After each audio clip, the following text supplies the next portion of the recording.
Hey there, welcome back to another video. Today, let's dive into a common problem that many developers face. Picture this.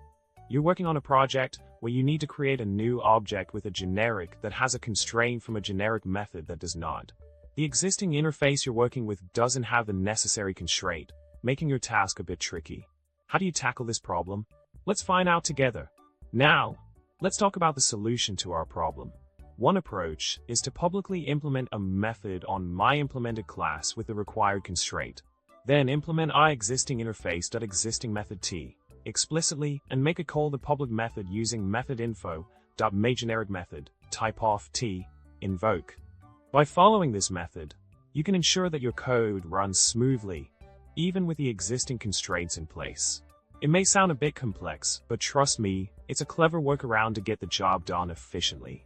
In summary, by creatively implementing the solution provided, you can overcome the constraints and create a new object with a generic method successfully. Remember, thinking outside the box is key in the world of programming. I hope you found this video helpful and learned something new today. Don't forget to like, subscribe, and leave a comment below. Until next time, happy coding!